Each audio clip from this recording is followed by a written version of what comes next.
Triple R భూబాధిత రైతులు సర్కారుపై సమరశంఖం మోగించారు. పేదలకు మేలు చేసి పేదల కడుపులు కుట్టేలా అలైన్మెంట్ మార్చారని రైతులు ఆరోపిస్తున్నారు. ఈ మేరకు ఇవాళ చెలో హైదరాబాద్కు పిలుపునిచ్చారు. త్రిబుల్-ఆర్ భూబాధిత రైతులు హెచ్ఎండిఏ ముందు ఆందోళనకు దిగనున్నారు.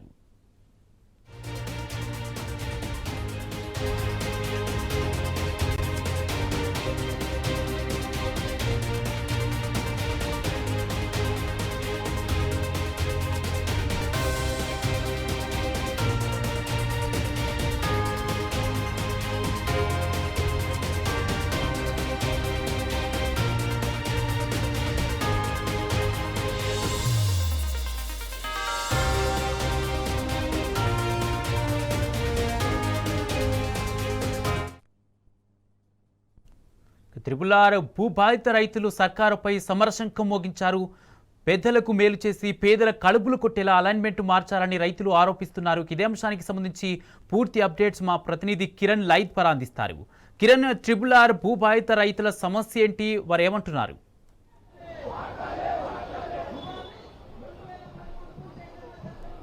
రీజనల్ రింగ్ రోడ్డుకు సంబంధించినటువంటి అలైన్మెంట్ మార్చడంతో పెద్ద ఎత్తున పోరాటం కొనసాగుతుంది. గత నెల 15వ తేదీ వరకు కూడా వీళ్ళ నుంచి అభ్యంతరాలు ఇటు ఏదైతే సమస్యలు ఉన్నాయో చెప్పుకోవాలంటూ కూడా హెచ్ఎండిఏ నోటిఫికేషన్ జారీ చేసినటువంటి నేపథ్యంలో పూర్తిగా అలైన్మెంట్ మార్చడం పట్ల 1000 ఎకరాలు పూర్తిగా ఇటు ప్రభుత్వ ఆధీనంలోకి వెళ్లబోతా ఉన్నాయి. కేవలం 2-3 ఎకరాలు ఉన్నటువంటి చిన్న సన్నకారు రైతులంతా కూడా ఇబ్బందులు పడేటువంటి అవకాశాలు ఉన్నాయి. అటు కాంగ్రెస్ నేతలకు సంబంధించినటువంటి భూములు కాకుండా, పెద్దల భూములు కాకుండా కేవలం మా భూముల పైన పడుతున్నారంటూ భూ నిర్వాసితులంతా కూడా హెచ్ఎండిఏ కార్యాలయం ముందు ధర్నా చేపట్టారు. పూర్తిగా పోలీస్ బందోబస్తు కూడా ఏ విధంగా కొనసాగుతుందో ఒకసారి మనం అర్థం చేసుకోవచ్చు.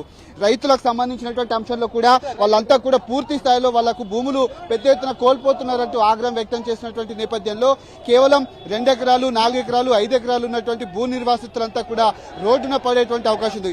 ఏడాదిలో 3 పంటలు పండేటువంటి భూమి ఏదైతే ఉందో దాన్ని అక్రమంగా, అన్యాయంగా ప్రభుత్వం లాక్కుంటుందని వీళ్ళంతా ఆవేదన వ్యక్తం చేస్తా ఉన్నారు. పెద్ద ఎత్తున ఇటు ఏదైతే హెచ్ఎండిఏ కార్యాలయం ముందు పోలీసులతో పాటు ఇటు సిపిఎం కార్యకర్తలతో పాటు ఇటు ఉన్నటువంటి భూ నిర్వాసితులు కూడా మోహరించినటువంటి పరిస్థితి మనకు కనిపిస్తుంది. వాళ్ళ డిమాండ్ ఏంటో కనుక్కునేటువంటి ప్రయత్నం చేద్దాం.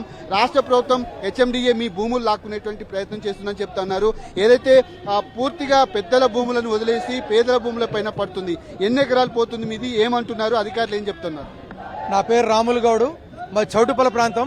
మాకున్నటువంటి 3.5 ఎకరాలు పోతా ఉన్నది. గత నెల 29లో వేసినటువంటి హెచ్ఎండి అభ్యంతరాలకు తెలపనీకి వచ్చినాం. మేము 6000 వినతి పత్రాలు ఇస్తే కనీసం 1500 వినతి పత్రాలు ఇచ్చినామని చెప్పి హెచ్ఎండి చెప్తా ఉన్నది.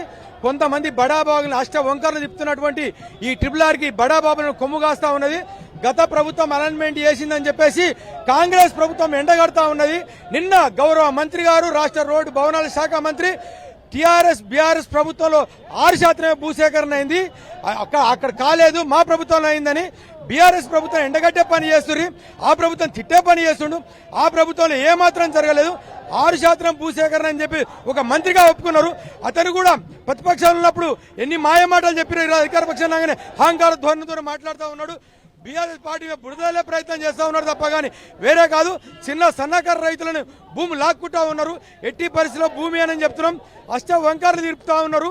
ఎవరి బడాబాబులకు వాళ్ళ కనుసంధానం నడుస్తున్నటువంటి అలైన్మెంట్ ని వెంటనే మార్చాలని, రీజనల్ రింగ్ రోడ్ని ఎత్తేయమని చెప్పేసి డిమాండ్ చేస్తా ఉన్నాం. అదేవిధంగా బీజేపీ పెద్దలు కూడా తెలంగాణలో సుముఖంగా ఉండి మాకు లెటర్ కూడా ఇచ్చారు. వాళ్ళు కాంగ్రెస్ బీజేపీ ఆడుతున్న నాటకం అని చెప్పేసి మేము బలంగా నమ్ముతా ఉన్నాం. కనుక మాకు ప్రజల పక్షాన మాకు న్యాయం జరగాలని చెప్పి కోరుతా ఉన్నాం. ఎట్టి పరిస్థితుల్లో భూములు ఇచ్చేయలే అని తెగ చెప్తా ఉన్నాం. మీరేం చెప్తారు? భూములకు సంబంధించి కొంతమంది చోట ఒక దగ్గర, మరికొంతమంది చోట మరికొంత చేస్తున్నటువంటి పరిస్థితి కనిపిస్తుంది, ఏమంటారు, మీరేం చెప్తారు? సార్, నాది చౌటుపల్లి మున్సిపల్ ప్రాంతము. జాల వెంకటేష్ యాదవ్ నా పేరు. నాది 4.5 ఎకరాల ల్యాండ్ ఉంటే 4.5 ఎకరాల ల్యాండ్ పోతుంది త్రిబుల్-ఆర్లో. అయితే ఈ ప్రభుత్వంలో వచ్చే నాయకులు ఎస్పెషల్లీ అధికారంలో ఉన్నప్పుడు ఒక మాట, ప్రతిపక్షంలో ఒక మాట. ముఖ్యంగా తీసుకుంటే కోమటిరెడ్డి వెంకటరెడ్డి గారు కానీ, మళ్ళీ కుంభం అనిల్ కుమార్ రెడ్డి గారు కానీ, ప్రియాంక గాంధీ గారి సమక్షంలో మేము గెలవ ముందుకు ప్రతిపక్షంలో ఉన్నప్పుడు మమ్మల్ని గెలిపించండి, మీకు న్యాయం చేస్తాం, టీఆర్ఎస్ గవర్నమెంటు తప్పు చేసింది, అశాస్త్రీయంగా చేసింది, మమ్మల్ని గెలిపిస్తే మేము మారుస్తామని చెప్పి ఈరోజు గెలిచిర్రు, అధికారంలోకి వచ్చిర్రు. అధికారంలోకి వచ్చిన తర్వాత ఈరోజు మళ్ళీ ఏం చెప్తున్నాం? ఈరోజు బీఆర్ఎస్ చేసింది, బీఆర్ఎస్ చేసిపోయింది, బీఆర్ఎస్ చేసిపోయింది అంటుండ్రు. వాళ్ళని పక్కకు పెట్టింది మిమ్మల్ని గెలిపించింది ఎందుకు? వాళ్ళ పేరు చెప్పి బతకడానికేనా? అయితే మీరు అధికారంలోకి వచ్చిన తర్వాత ఇచ్చిన మాట నిలబెట్టుకొని రైతులకు న్యాయం చేస్తారా, లేకుంటే పక్క వాళ్ళ మీద ఎప్పుడు ఏడ్చుకుంటా మీరు కూడా రైతులను తొక్కి పెడతారా? మరి రైతులే మీది ఎన్ని ఎకరాలు పోతుంది ఏమంటున్నారు? నాది 4.5 ఎకరాలు పోతుంది సార్ మున్సిపల్లా. అక్కడ కనీసం రోడ్ రేటు బహిరంగ మార్కెట్ రేటు 2 నుంచి 5 కోట్ల వరకు ఉంది. సరే నేను ఒకటే అడుగుతున్నా, నేను బహిరంగ మార్కెట్ రేట్ ఇస్తే రైతులు ఇవ్వడానికి సిద్ధంగా ఉన్నారు. గవర్నమెంట్ ఈరోజు కోకాపేటలో 3.5 కోట్లు ఉన్న ఎస్ఆర్ ఉన్న వాల్యూని 110 కోట్లకు అమ్ముకుంటున్నావు. మరి రైతులకు ఎందుకు లేదా అధికారం? ఈరోజు ధర్నా చేద్దాము, లేకపోతే మీరేం చెప్తారమ్మా? మీది ఎన్ని ఎకరాలు పోతుంది ఏమంటున్నారు? 4 ఎకరాలు సారు. మేము 4 ఎకరాలతో బతికేటోళ్ళం, మేము పని చేసి బతికేటోళ్ళం, మేము పంట పండించుకొని బతికేటోళ్ళం. మమ్మల్ని ఆగం చేస్తే రోడ్డు వినేస్తే మేము ఎంతో అని బతాం సారు. నాకు 2 కొడుకులు ఉండ్రు, 2 కొడుకులకు ఎవరు పిల్లల్ని ఇస్తారు? ఎట్లా చేస్తాడు సారు? మా భూమి పోయినాక మేము ఏం పని చేసి బతకాలి? మేము ఎక్కడ పోయి బతకాలి? చూడుగిదే సార్. ఏమంటున్నారు అధికారులు? ఏమంటున్నారు? మీది ఎన్ని ఎకరాలు పోతుంది ఏమంటున్నారు? నాది 7 ఎకరాలు పోతుంది సార్, 7 ఎకరాలన్నర పోతుంది సార్ నాది. నాకున్న కాడికి 3 ఉంటే 3 పోతుంది. నాకు 2 కొడుకులు, నా బిడ్డ పెళ్లికి ఉంది, నా మొగడు చచ్చిపోయిండు. నేనేం చెయ్యాలి చెప్పు సార్, ఏం చెయ్యాలి? ఈ సార్ వచ్చి మాకు సిప్ప చేతికి ఇచ్చిండు, మమ్మల్ని రోడ్ల విన పడేస్తుండు. మేమేం చెయ్యాలో దీనికి సమాధానం చెప్పుర్రి మీరు. అమ్మ మీరేం కోరుకుంటున్నారు? మీది ఎన్ని ఎకరాలు పోతుంది? అధికారులు ఏం చెప్తున్నారు? మీ భూములు ఇవ్వడానికి మీరు ఇష్టపడుతున్నారా? ఇష్టపడతలేం, ఇష్టపడం. మా భూములు మేము ఇష్టపడం. నాకు 2 ఎకరాల భూమి ఉంది, నాకు 4 బిడ్డలు. నేను పెళ్లిళ్ళు ఎట్లా చేయాలి? నేను భూమి ఇయ్యను. ఆ భూమిలో పడన్నది వస్తా కానీ నేను భూమి ఇయ్యను. ఎంత వరకన్నా చేస్తాం పోరాటం, కానీ భూమి మాత్రం ఇయ్యం. మాకు న్యాయం. నువ్వు నీ పక్కన ఉన్నావు, నీకు అన్ని సహాయం చేస్తావు అని మా పక్కన ఉండి మాకు చెప్పులు మెడకేసిండు, మమ్మల్ని బజార్లకు తెచ్చిండు. ఇలా మా బతుకు బయట వేసిండు. మేము ఏం చేయాలి? మార్చుకోపోతే బంద్ చేసుకో. అవసరం అయిదేమన్నా నువ్వు ప్రజల పాడు చేస్తావా? మేము ఏం చేద్దాము? ఏడ సిప్పకు కూలికుందాము? మేము ఎట్లా బతకదాము? మా పిల్లలు ఎట్లా బతకాలి? మా పిల్లల పెళ్లిళ్ళు ఎట్లా చేయాలి? నీకోసం సంపాదించినావా? మా తాత ముత్తాతలు సంపాదించి పెళ్లిళ్ళు చేసి మాకు ఇచ్చారు. నీకు ఇవ్వాలా ఇప్పుడు భూమి? మీది ఎక్కడ పోయింది? మీరు చేసుకో. నీది ఏడేడంగా ఉందని నీ చేసుకో. నీ అలాట్మెంట్లో నీ కబ్జాలను దాపెట్టుకొని మా కబ్జాలు బయటకు తీసి మేము ఊకోవాలా? అంత తిక్కోలేవా మేము? రైతులను పాడు చేస్తావా నువ్వు? ఏమంటున్నారు అధికారులు? ఏం చెప్తున్నారు? నీది ఎన్ని ఎకరాలు పోతుంది? నువ్వు ఇవ్వడానికి ఇష్టపడుతున్నావా?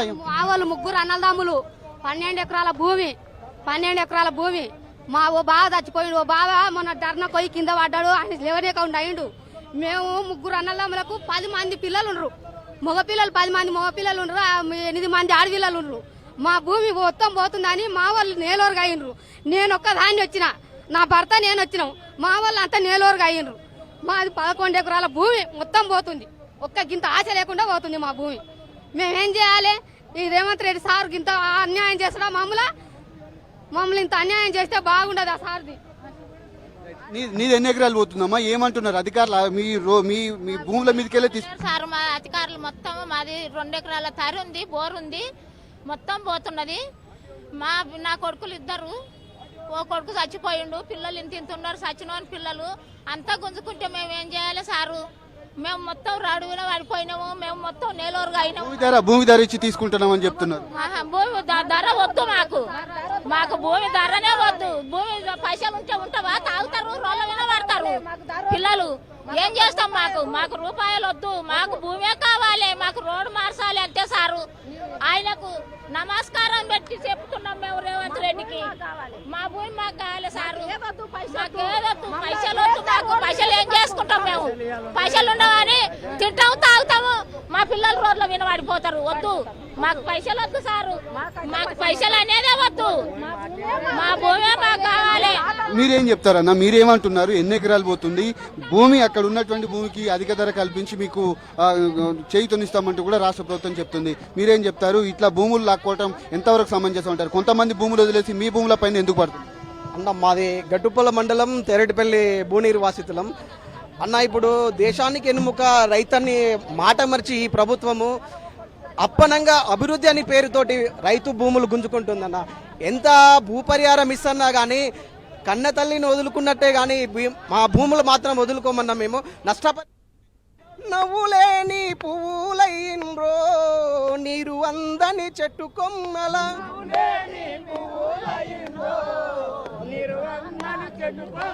నవ్వులేని పువ్వులైన్రో నీరు అందని చెట్టు కొమ్మల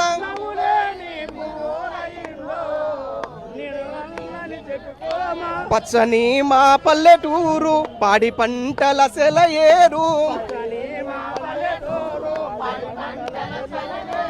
త్రిబులారని గుంజుకుంటుండ్రో పచ్చని మా పంట పొలమును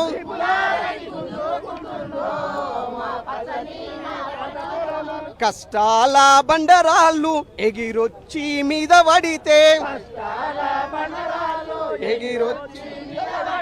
వ్యవసాయ కార్మికుల సంఘమంటూ ఎదురొచ్చి బాధలు తీరే బాట పాలకుల దొంగాట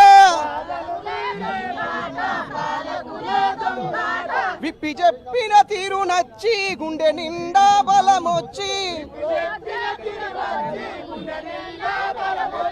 అమ్మ నాన్నలనంత కలిసి అగ్గి పిడుగులైలేసి చల్ పిడుగులైలేసి భూమి కోసం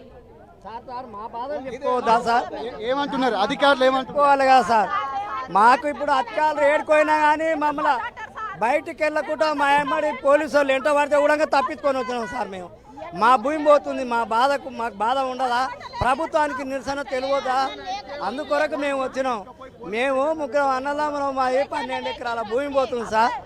అందుకొరకు మేము ప్రభుత్వానికి నిరసన తెలపాలని వచ్చినాము. అయినా ఈ త్రిపులార్ రోడ్ అంత అవసరమా సార్? ఇప్పుడు చిన్న సన్నకారు రైతుల భూములలాగా త్రిపులార్ రోడ్ వేసి బడబాబుల భూములు, పామ్ హౌజులు, ఈ పెద్ద పెద్ద కాంట్రాక్టుల మిల్లులు, ఈ మన ఎల్చాలరు ఇవన్నీ తప్పియడానికి ఈ చిన్న సన్నకారు రైతుల భూములు లాక్కోవడం అంత అవసరమా? రేవంత్ రెడ్డికి న్యాయమా? ఇది మాత్రం న్యాయం కాదు. ఆయన ప్రజాపాలన అన్నాడు కానీ ఇది ప్రజాపాలన కాదు. బడబాబుల పాలన, దోపిడి పాలన, దొంగల పాలన. ఇది మీరేం చెప్తారా? చివరిగా మీరేం చెప్తారు? మాది సంగారెడ్డి కాన్స్టిట్యూషన్ కొండాపూర్ మండల్ మారేపల్లి విలేజ్. పాత అసైన్మెంట్ ప్రకారంగా ఏ కొద్దిపాటి రైతులు నష్టపోయేవారు. ఇప్పుడు ఈ కొత్త అలాట్మెంట్ ఏదైతే తీసిండో దాని కిందట బడాబాబులను తప్పించి ఒక చిన్న సన్నకారు రైతులు 2-3 ఎకరాల ఉన్నలు మా మారేపల్లి విలేజ్కి వస్తే ఒక 80 మంది కుటుంబాలు రోడ్డు పాలవుతున్నాయి సార్.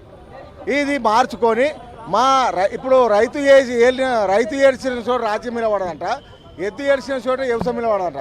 అది ఒకవేళ దాన్ని మనసులో పెట్టుకొని ఇది ప్రజాపాలన ప్రజల కోరము బాగు చేయాలనుకుంటే దీన్ని వెంటనే మార్చి, ఒకవేళ బహిర్గతంగా మీకు భూమి కావాలనుకుంటే, అభివృద్ధి చేయాలనుకుంటే బయట ఏ మార్కెట్ రేట్ కలుస్తుందో దానికి 3 అంతలు కట్టి ఇస్తే మేము ఇవ్వడానికి సిద్ధంగా ఉన్నాం. కానీ మేము ఇదే మాట మీరు ఏం చేస్తారో చేసుకోండి, మేము పోలీసు వాళ్ళు పెట్టి తీసుకుంటాం, కలెక్టర్ పెట్టి తీసుకుంటాం అంటే సావనైనా వస్తాం. కానీ 666 బొంబులు ఇవ్వము.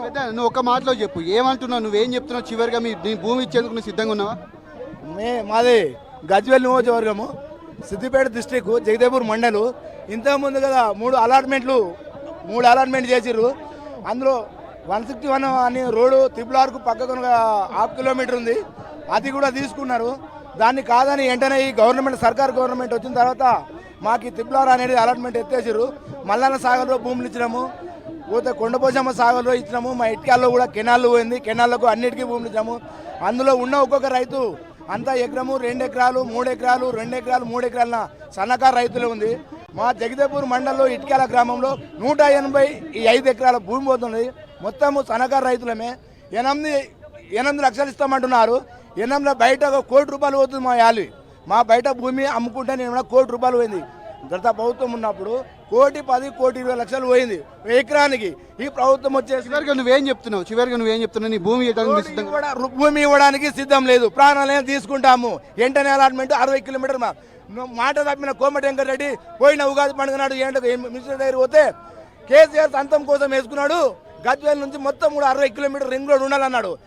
మాట తప్పిన వెంకటరెడ్డి మళ్ళీ పోతే కూడా మనసు దొబ్బేసుకుంటూ పోతున్నాడు. 60 కిలోమీటర్ మార్చుకోవాలి, లేదంటే భూమికి భూమి ఇవ్వాలి, లేదంటే 3 అంతలు రేట్ అన్ని ఇవ్వాలి, 3 కోట్లు ఇవ్వాలి, లేదంటే భూమి మళ్ళీ ఇవ్వాలి.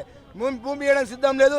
అవసరం కూడా మనం రంపుండి మందు డాబాలు కూడా తీసుకొచ్చి తాగుతాం, ముందు చస్తాం. దానికి మేము సిద్ధం ఉన్నాం. భూమి వెంటనే త్రిపులార్ అలాట్మెంట్ మార్చుకోవాలి. చివరిగా మీరేం చెప్తారు 2 మాటల్లో? మొత్తంగా ఈ భూముల వ్యవహారం చూస్తే పేదలకు పొట్టగొట్టి పెద్దలను కాపాడేందుకే ప్రయత్నాలు చేస్తున్నట్టుగా స్పష్టంగా కనపడుతుంది. వాళ్ళ కళ్ళ ఆవేదన కూడా మనకు వాళ్ళ మనసు బాధ కూడా మనం అర్థం చేసుకున్నాం. మీరేం చెప్తారు సార్? మీరు ఎన్ని ఎకరాలు పోతుంది, మీరేం చెప్తారు? ఇది 100% నిజం సార్ ఇది. అయితే పాత అలైన్మెంట్ ప్రకారం అయితే రైతులకు చాలా తక్కువ నష్టం, అంటే అసైన్మెంట్ భూములు పెద్ద పెద్ద భూస్వాములు ఉన్న దాంట్లోకి వెళ్ళి తీసిరు. రైతులకు ఎక్కువ నష్టం జరగకుండా చేసిన మ్యాప్ ఉన్నది అది. అయితే సడన్గా ఆ మ్యాప్ ఎందుకు మార్చవలసి వచ్చింది? ఆ మ్యాప్ మార్చడం వల్ల ఇక్కడ మొత్తం పేద రైతులు 1 ఎకరా 2 ఎకరాలు 1 ఎకరా 2 ఎకరాలు ఉన్న రైతులకు మొత్తం కంప్లీట్గా నష్టం అవుతుంది. ఇక్కడ కంప్లీట్గా నష్టం అవుతుంది. మా కొండాపూర్ మండల్కు సంబంధించి గిర్మాపూర్కి వెళ్ళి సురువు పెడితే గిర్మాపూర్ దాటిన తర్వాత అలియాబాద్లో మొత్తం ఎస్సీల భూములు ఉన్నాయి. దాని తర్వాత మారేపల్లిలో 100% మొత్తం ఎస్సీల భూములు. తర్వాత రాంపూర్ తాండా, మాచపల్లి, శివనగూడ మొత్తం ఎస్టీల భూములు. మరి ఎస్టీల భూములు ఎందుకు టార్గెట్ చేయవలసి వచ్చింది ఈ ప్రభుత్వానికి? మరి వేరేళ్ళు ఇప్పుడు బడా భూస్వాములు ఉన్నారు, రియల్ ఎస్టేట్ పాత. మేము రోడ్డుకు వ్యతిరేకం కాదు సార్, రైతులకు ఎక్కువ నష్టం కాకుండా ఉన్న ముందు మ్యాప్నే పాత అలైన్మెంటే కొనసాగించాలి. రైతులకు తక్కువ నష్టం ఉంది దాని నుంచి, కాదు కూడదని కొత్త అలైన్మెంట్ ప్రకారం చేస్తే ఎస్టీ రైతులే ఈడ ఎక్కువ ఉన్నారు కాబట్టి అది దానికి సంబంధించి దానికైతే ఒప్పుకోము సార్. ఇది వారు చెప్తున్నటువంటి పరిస్థితి కనబడుతుంది. పూర్తిగా ఆ పేదలను భూములు కొట్టి పెద్దల భూములను కాపాడేందుకే రాష్ట్ర ప్రభుత్వం అలైన్మెంట్ మార్చి పూర్తిగా మా భూములను కాజేస్తుంది. వచ్చేటువంటి రేటుకు తగ్గింపు రేటు ఇచ్చి మా భూములన్నీ కూడా లాక్కుంటూ తమకు పొట్టగొట్టే విధంగా, తమ కుటుంబాలు రోడ్డున పడే విధంగా రాష్ట్ర ప్రభుత్వ తీరు ఉందని కూడా వీళ్ళు ఆవేదన వ్యక్తం చేస్తున్నారు. ఎట్టి పరిస్థితుల్లో మా భూములు ఇచ్చేది లేదు, ఆ భూమిలోనైనా చావనైనా చేస్తాము, పురుగుల మందుతో సహా మేము ఇక్కడ ఆత్మహత్య చేసుకునేందుకు సిద్ధంగా ఉన్నామంటూ కూడా రైతులు తమ ఆవేదనను కావచ్చు, ఆందోళన కూడా చేపడుతున్నటువంటి పరిస్థితులు మనకి ఇక్కడ కనిపిస్తా ఉన్నాయి. Right, thank you Kiran.